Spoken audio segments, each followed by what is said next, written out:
Graça e paz, amada igreja. Que domingo friozinho, né? Um domingo gostoso para a gente fazer o culto lá no sol, né? Com os pezinhos no sol. Mas que bom que você aqui está, para que juntos nós possamos buscar a presença do nosso Deus. E hoje nós já tivemos a oportunidade de louvar ao Senhor, orar, buscar a presença dEle, meditar na palavra, mas nós queremos nos aprofundar um pouco mais na palavra, continuando a nossa série de pregações sobre os 35 milagres de Jesus, que são mostrados nos evangelhos. Hoje pregarei aos irmãos a 14ª pregação sobre esse assunto. E nós vamos falar sobre uma história muito interessante, de um homem que estava aprisionado pelo poder do mal, mas que foi restaurado pelo poder de Deus. O tema da pregação de hoje é o passado afogado. E a pergunta que eu gostaria de fazer a cada um neste auditório é: como você lida com o seu passado? Existem pessoas que, ao olharem para o que já viveram, para as experiências que ficaram lá atrás, não querem nem lembrar do passado. E dizem assim: o meu passado foi muito difícil, eu tive uma infância complicada, eu vivi momentos dificílimos, a minha vida antes de conhecer a Cristo era uma vida de pecados, eu não quero nem lembrar do que aconteceu lá no passado. Porventura também existem outras pessoas que lembram com tanto gosto do passado, que chegam a trazer imagens que nos vêm aos olhos, quando vemos elas falando sobre aquilo que aconteceu no passado, sobre como que era o cuidado do lar, sobre como as coisas aconteciam no ambiente da família. Pessoas que lembram com muito carinho do passado. E, inclusive, tem pessoas que lembram, às vezes, com carinho até exagerado, dos pecados que viveram no passado. E às vezes nós estamos conversando com crentes e eles começam a contar as suas histórias de pecado do passado e chega um ponto que nós temos que dizer: calma, passou do ponto, né? Parece que você está se alegrando pelo passado que você viveu longe de Jesus. Mas a verdade é que todos nós temos um passado, nós temos uma história pregressa. E só você mesmo e Deus sabe o que você viveu. Quais foram as coisas boas que você semeou, quais foram as coisas ruins.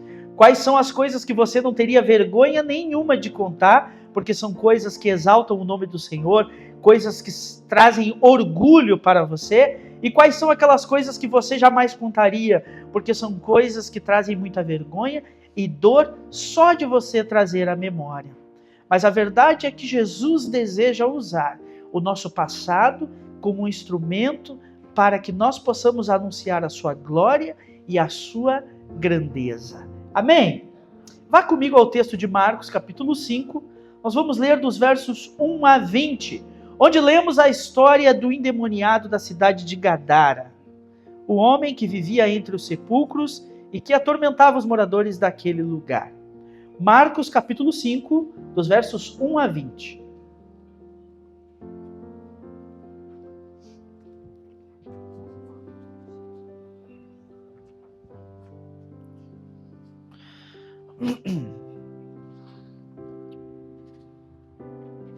Diz assim a palavra de Deus: assim chegaram ao outro lado do mar, a região dos Gerazenos. Quando Jesus desembarcou, imediatamente um homem possuído por um espírito impuro saiu do cemitério e veio ao seu encontro. Este homem morava entre as cavernas usadas como túmulos e ninguém conseguia detê-lo, nem mesmo com correntes. Sempre que era acorrentado e algemado, quebrava as algemas dos pulsos e despedaçava as correntes dos pés. Ninguém era forte o suficiente para dominá-lo.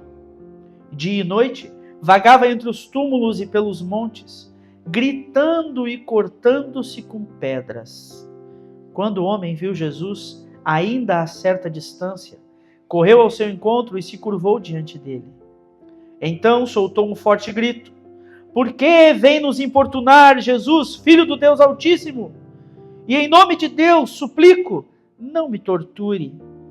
Pois Jesus já havia falado ao espírito: saia deste homem, espírito impuro. Jesus lhe perguntou: qual é o seu nome? E ele respondeu: meu nome é Legião, porque há muitos de nós dentro deste homem. E os espíritos impuros suplicaram repetidamente que ele não os enviasse a um lugar distante. Havia uma manada de porcos pastando no monte ali perto. Mande-nos para aqueles porcos, imploraram os espíritos. Deixe que entremos neles. Jesus lhes deu permissão. Os espíritos impuros saíram do homem e entraram nos porcos. E toda a manada, cerca de 2.000 porcos, se atirou pela encosta íngreme do monte para dentro do mar e se afogou. Os que cuidavam dos porcos fugiram para uma cidade próxima e para seus arredores, espalhando a notícia. O povo correu para ver o que havia ocorrido. Chegaram até onde Jesus estava e viram o homem que tinha sido possuído pela legião de demônios. Estava ali sentado, vestido e em perfeito juízo. E todos tiveram medo. Então os que presenciaram os acontecimentos contaram aos outros o que havia ocorrido, como o homem possuído por demônios e com os porcos. A multidão começou a suplicar que Jesus fosse embora da região. Quando Jesus entrava no barco, o homem que tinha sido possuído por demônios implorou para ir com ele.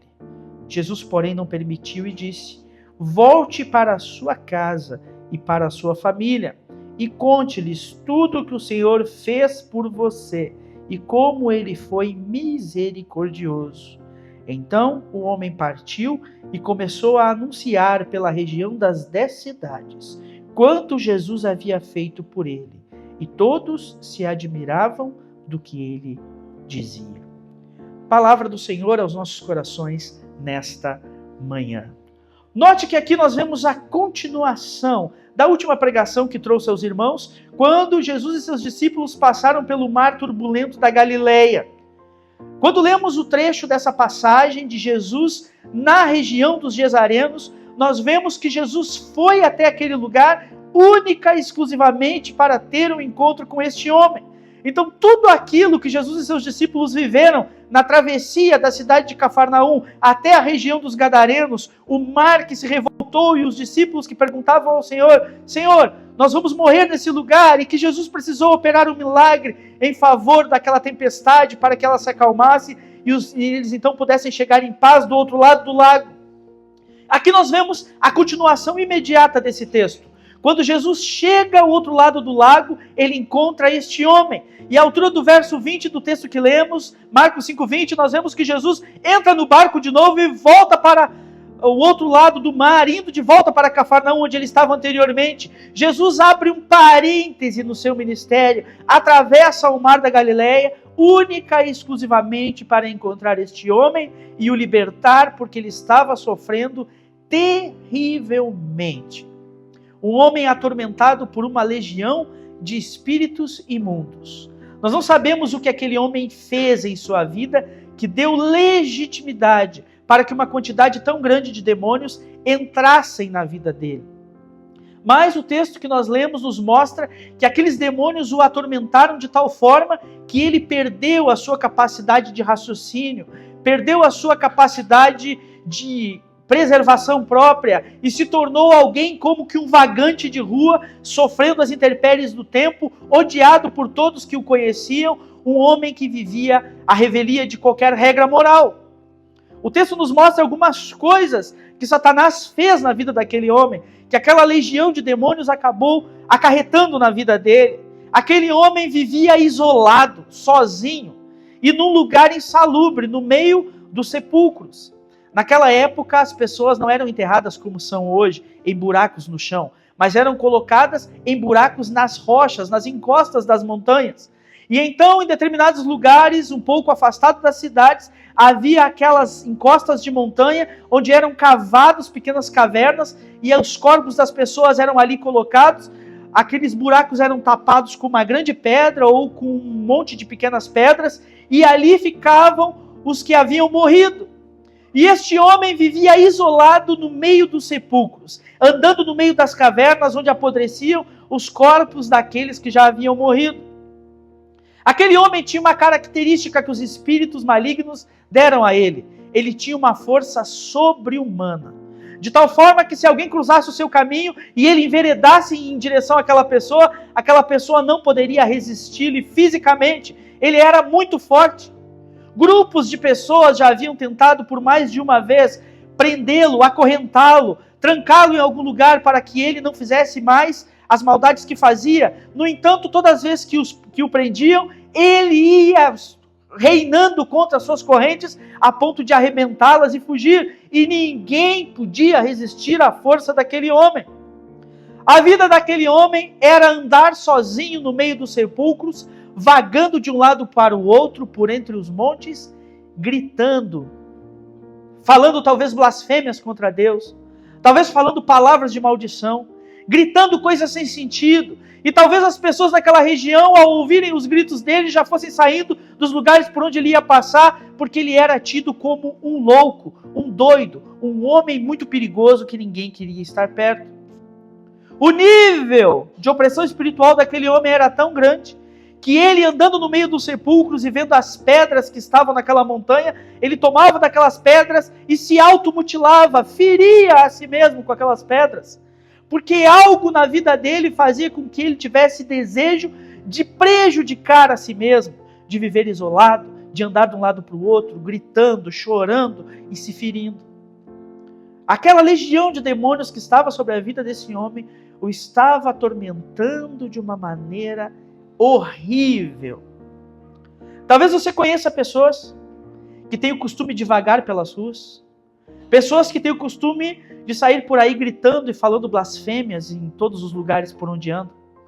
Talvez você conheça pessoas que às vezes têm crises lá no seu ambiente familiar, nos seus lugares de trabalho, e que obtêm uma força sobre-humana que as pessoas não conseguem segurá-la. Talvez você já até tenha conhecido alguém que tenha o hábito de se automutilar, de nos momentos de crise ferir a si mesmo, ter vontade de pular de um lugar alto, pegar itens cortantes e cortar o próprio corpo. Todas essas são características presentes na vida daquele endemoniado da cidade de Gadara.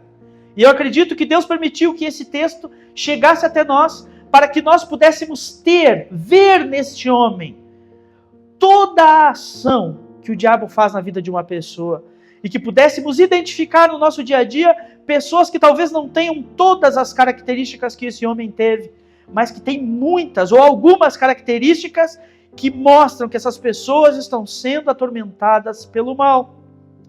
Mas Jesus não mediu esforços para encontrar aquele homem. Ele atravessou o mar revolto, acalmou a tempestade, desembarcou na terra dos Gesarenos e teve um encontro com este homem. E nós vemos no decorrer da história que aquele homem é absolutamente transformado após ser liberto por Jesus. Aquele que vagava sozinho, que não tinha paradeiro, que andava gritando, agora está sentado. Aquele que andava nu por aí, escandalizando as pessoas, agora está bem vestido. E agora, aquele que não tinha lógica nas suas palavras, agora conversa, fala, pensa, é tranquilo, porque Jesus libertou aquele homem da sua legião de demônios. É interessante que ao olharmos para a vida deste homem, talvez este fosse uma pessoa que não ia querer lembrar do seu passado. Talvez a vontade daquele homem, depois do processo de libertação que Jesus lhe ofereceu, fosse entrar naquele barco com Jesus, atravessar para um lugar onde ninguém soubesse do seu passado e recomeçar a sua vida. Porque havia um grande estigma na sua vida, na terra dos Gesarenos. Todos o conheciam como endemoniado que anda no meio dos sepulcros, se cortando, gritando, com força sobre-humana. Mas Jesus dá àquele homem um desafio. Jesus diz: fica aqui, volta para a sua casa e anuncia para todos que viram você nessa situação de opressão, que você foi liberto pelo poder de Deus. E aquele homem, então, é desafiado por Jesus a usar o seu passado como plataforma para anunciar a bondade de Deus sobre a sua vida. Eu quero destacar, meus irmãos, esta manhã neste texto, 3 orações que estão presentes no texto. E gostaria que nós, olhando para essas 3 orações, fizéssemos uma leitura do nosso coração. E pensássemos que tipo de influência o inimigo de nossas almas pode estar operando em nossas vidas. E que possamos nos livrar dos laços maldosos do inimigo e viver a plenitude do que Deus deseja que nós vivamos em novidade de vida. A primeira coisa que esse texto me ensina, a primeira oração que está presente nesse texto, é a oração do presente perdido, que é a oração feita pelo homem que estava endemoniado pela influência dos demônios. A primeira palavra que aquele homem fala para Jesus é dizendo: Senhor Jesus, deixe-nos em paz, não nos importune, não nos torture. Verso 7. Veja que cara de pau do demônio que estava humilhando, torturando, maltratando aquele homem, e agora quando vê Jesus vindo ao longe, ele corre e se prostra diante de Jesus dizendo: Senhor, não nos importune, nem nos torture. Mas eles estavam operando isso na vida daquele homem. Jesus lhes confronta dizendo: nada disso, eu vim aqui para libertar este homem, e eu não vou dar atenção a isso que vocês estão pedindo. Mas então os demônios têm uma ideia e falam para Jesus: Jesus, há aqui uma manada de porcos, permite que nós entremos nessa manada de porcos. E Jesus então permite que aqueles homens entrem na manada de porcos, aqueles demônios. E então diz o texto que a manada de porcos se precipita e cai no mar, os porcos se afogam e aqueles espíritos malignos voltam para as regiões espirituais onde eles normalmente habitam. Veja que aqui nesse texto nós temos uma realidade presente que acontece. Aqueles demônios não querem perder o lugar da sua habitação dentro da vida daquele homem. Os espíritos malignos não são físicos, não têm corpos físicos como nós temos. Eles habitam as regiões espirituais ou as regiões celestiais, como o apóstolo Paulo diz. O apóstolo Paulo nos ensinou que nossa luta não é contra carne e sangue, mas contra principados e potestades que habitam nas regiões celestiais. Os espíritos malignos habitam nessa região, regiões espirituais, e eles ficam procurando brechas materiais para que eles possam incorporar em pessoas e então vir à tona com corpos físicos através de pessoas que lhe dão legitimidade. Então é por isso que aquele homem endemoniado se prostra diante de Jesus e os demônios começam a pedir ao Senhor, através da vida daquele homem: não nos mande de volta para as regiões celestiais onde nós habitávamos. Nós queremos permanecer de alguma forma ligadas ao mundo físico. Nos manda para aqueles porcos. Jesus dá permissão a eles para ir aos porcos, mas Jesus também precipita aqueles porcos ao mar e no final da história, aqueles demônios voltam para o lugar onde devem estar, nas regiões celestiais ou espirituais, sem possuir ninguém. Note que Jesus atende a oração daqueles demônios, o pedido daqueles demônios, e permite que eles entrem nos porcos, mas não da maneira como eles desejavam. Talvez o intento dos demônios naquele dia fossem ludibriar Jesus, dizendo: Jesus, nos mande para os porcos. E talvez Jesus nos tivesse mandado para os porcos, e tão logo Jesus tivesse entrado no barco e voltado para Cafarnaum, eles saíssem dos porcos e invadissem a vida de outras pessoas. Mas Jesus faz a obra completa, os expulsa do homem, os joga nos porcos, joga os porcos no mar e acaba com a ação demoníaca no mundo físico naquele lugar. Na verdade, meus irmãos, essa oração que Satanás fez naquele dia, através da vida daquele homem que estava terrivelmente endemoniado, ainda é uma oração presente dos nossos tempos. Pessoas que se sentem importunadas pela palavra de Jesus. Pessoas que acreditam que a vida cristã é uma tortura. Pessoas que, através da ação do inimigo de suas almas, querem permanecer como estão.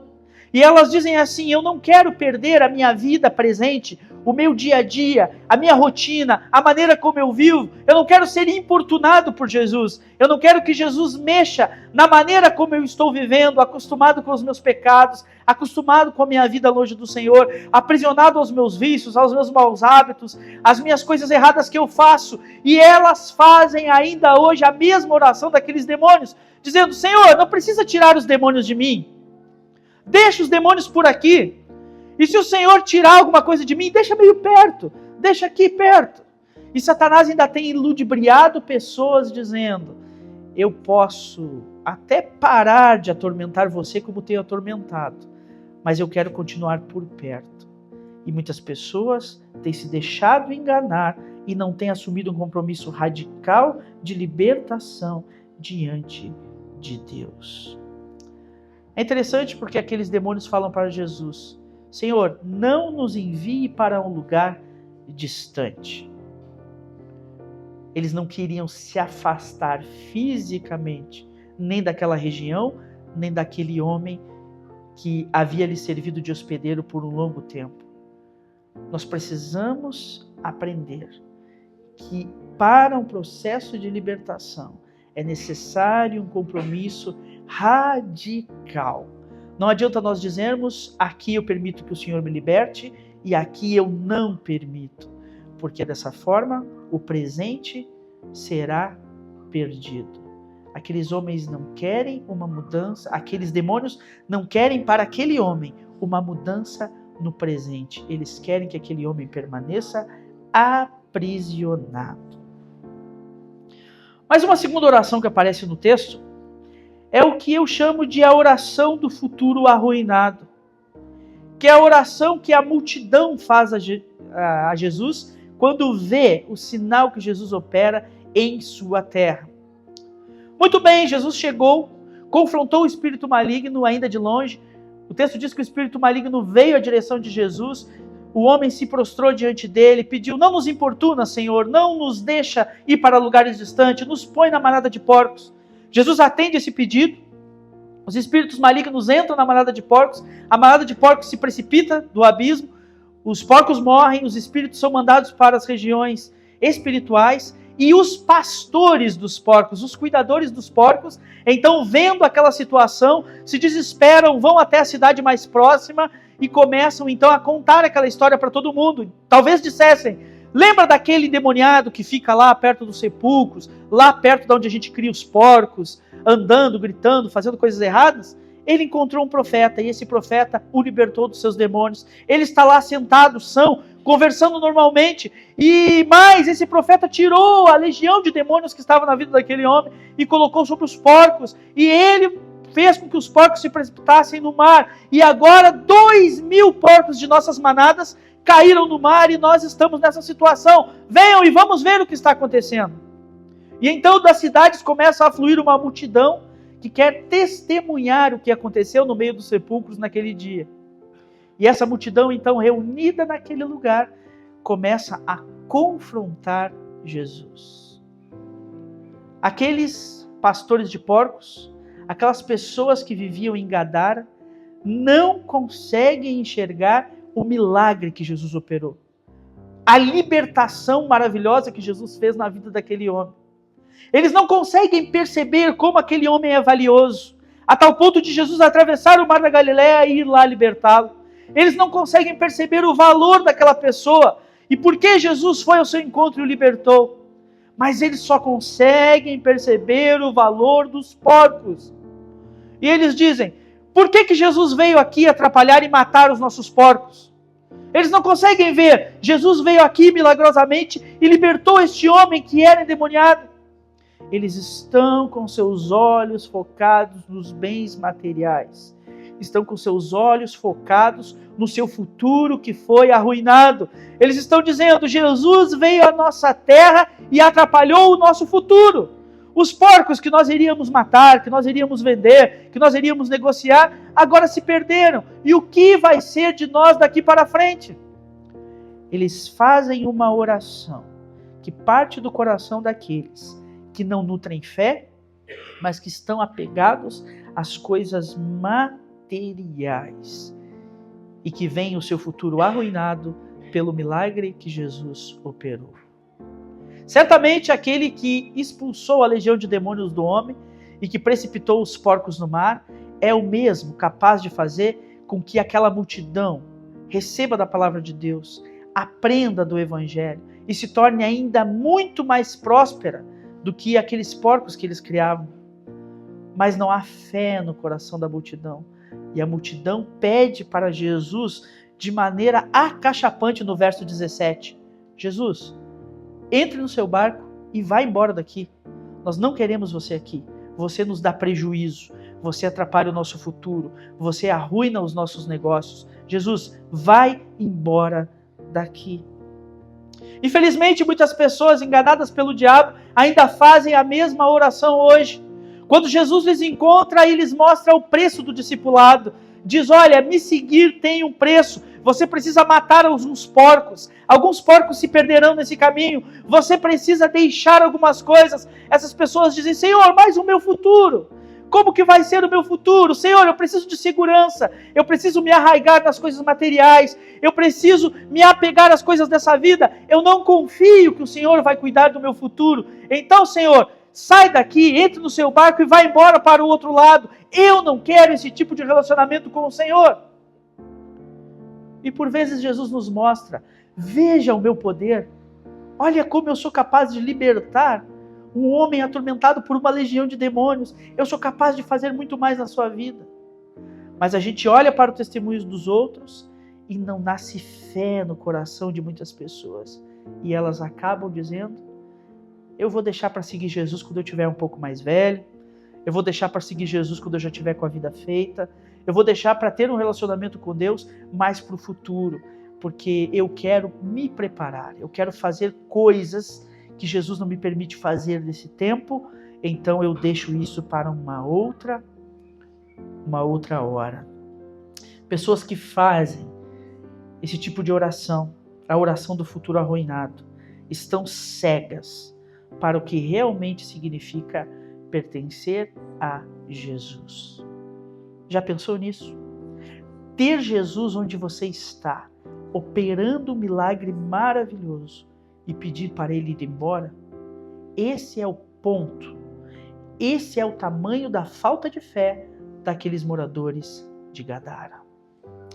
Mas por fim nós temos uma terceira oração. Não só a oração do presente perdido, que é a oração que os demônios fazem através do homem que estava endemoniado. Não apenas a oração do futuro arruinado, que é a oração que aqueles pastores de porcos fazem, dizendo, Senhor, o Senhor acabou com o nosso lucro. Mas nós temos a oração do passado afogado, que é a oração feita por aquele homem que fora liberto. Ele está ali sentado, vestido, lúcido, conversando com as pessoas. E quando os moradores de Gadara dizem para Jesus, Jesus, vai embora, nós não queremos o Senhor aqui. Jesus atende eles, porque Jesus tinha apenas um sinal para realizar em Gadara, que era libertar aquele homem.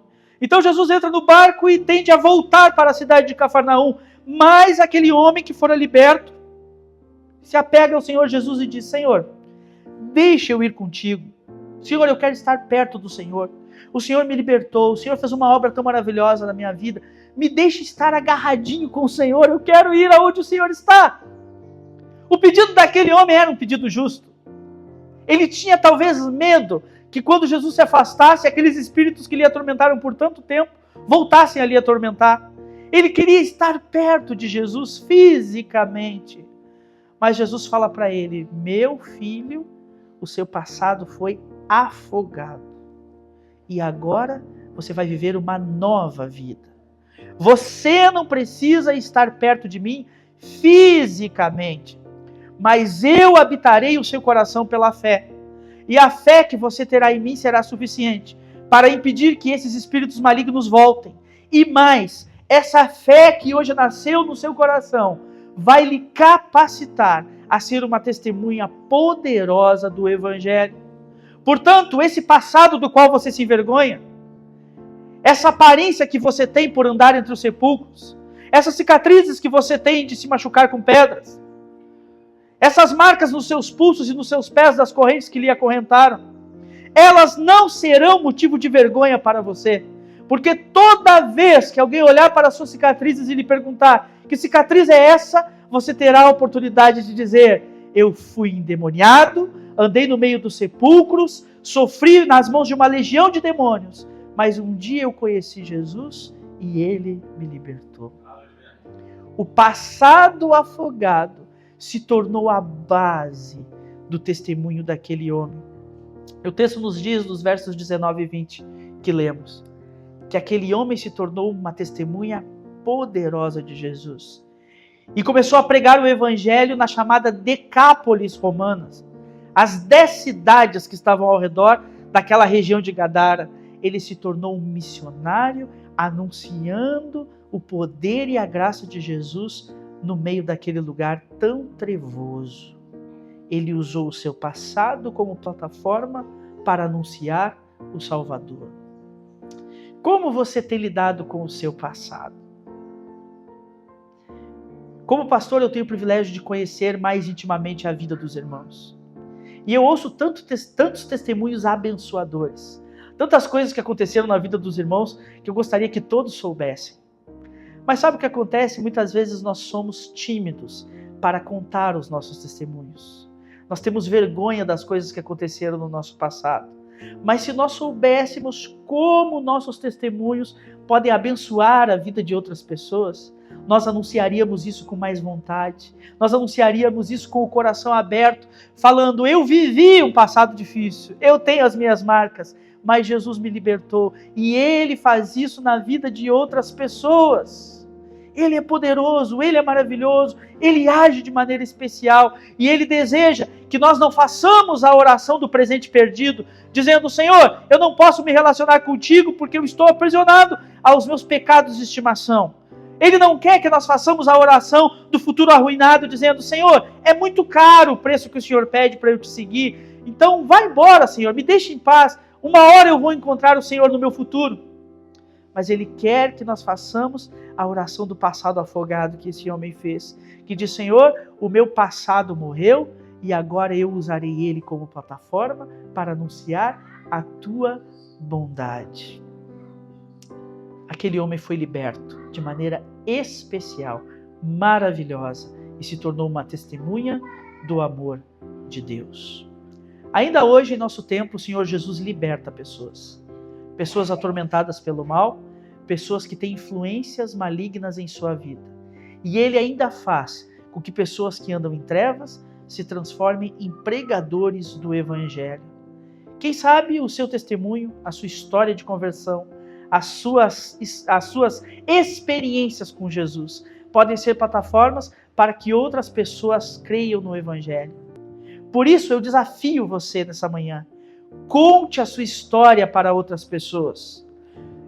Eu não sei como você chegou a Cristo, mas conte isso para outras pessoas. Momentos difíceis que você acha que não ia conseguir superar, conte isso para outras pessoas. Situações as quais você viveu, que Jesus esteve ao seu lado e lhe libertou, conte isso para outras pessoas. Permita que o seu passado seja uma plataforma para anunciar a bondade de Deus sobre a sua vida e que você possa anunciar que Jesus liberta, cura, salva, restaura, como fez com o endemoniado de Gadara. Amém? Que assim seja. Vamos orar?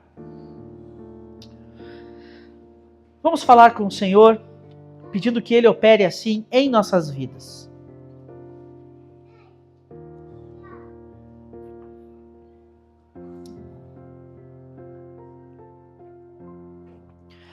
Senhor Jesus, diante da Tua palavra, nós não temos outra atitude em nossos corações senão nos humilhar, nos render à Tua palavra, nos colocar como servos do Senhor, em total submissão ao poder e à graça de Cristo. Na pregação de hoje, Senhor, nós ouvimos da história daquele homem que fora endemoniado, mas que foi liberto poderosamente pelo Senhor. O Senhor usou a história de vida daquele homem para anunciar o teu poder para todas as 10 cidades que estavam ao redor de Gadara. Nós queremos pedir esta manhã, Senhor, que o Senhor use nossa história para edificar vidas. Que o Senhor use o nosso passado como plataforma para anunciarmos a graça do Senhor. E que nós não tenhamos vergonha do que vivemos, mas que tenhamos orgulho de ter sido achados dignos da tua salvação. Obrigado, Jesus, pela obra de libertação que o Senhor fez na vida de cada um de nós. O Senhor é aquele que tem nos livrado do poder do mal e que tem nos enchido da pessoa santíssima do Espírito Santo. Se porventura entre nós há algum dos irmãos que ainda tem flertado com o mal, tem feito as orações do presente perdido ou do futuro arruinado, tem misericórdia, Senhor. Não nos permite flertar com o pecado no presente. Não nos permite trocar a vida com o Senhor por um pretexto futuro material. Mas nos ajuda, Senhor, para que possamos enterrar, afogar o nosso passado e viver para honrar e glorificar o teu santo nome. Nós oramos assim, no nome de Jesus. Amém. Amém, queridos. Que Deus abençoe a vida dos irmãos.